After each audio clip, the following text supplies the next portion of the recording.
मालेगावात आज शोले स्टाईल आंदोलनाची प्रत्यक्षात थरारक पुनरावृत्ती पाहायला मिळाली। सामाजिक कार्यकर्ते प्रदीप मोरे यांनी थेट अप्पर जिल्हाधिकारी कार्यालयाच्या आवारातील मोबाईल टॉवरवर चढून अनोख्या पद्धतीने आपला निषेध नोंदवला। त्यांच्या या आंदोलनामुळे प्रशासनाची चांगलीच धांदल उडाली। नाशिक जिल्ह्यातील मालेगावमध्ये आज सकाळी अचानक एक अजब दृश्य दिसून आलं। सामाजिक कार्यकर्ते प्रदीप मोरे यांनी थेट मोबाईल टॉवरवर चढून आंदोलन सुरू केलं। त्यांच्या म्हणण्यानुसार सार्वजनिक बांधकाम विभागाच्या कोट्यावधी रुपयांच्या कामात गेल्या अनेक वर्षापासून गंभीर अनियमितता सुरू आहे। त्यावर चौकशी करूनही संबंधित कर्मचाऱ्यांवर कोणतीही कारवाई करण्यात आलेली नाही। त्यामुळे संतप्त झालेल्या मोरे यांनी टोकाचा निर्णय घेत प्रशासनाचं लक्ष वेधण्यासाठी हे शोले स्टाईल आंदोलन केलं।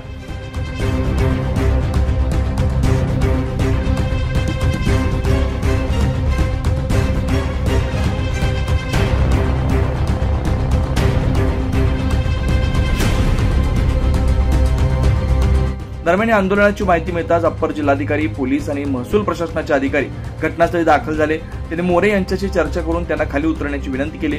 मात्र जोपर्यंत ठोस कारवाईचं आश्वासन मिळत नाही तोपर्यंत आंदोलन मागे न घेण्याचा पवित्रा मोरे यांनी घेतला।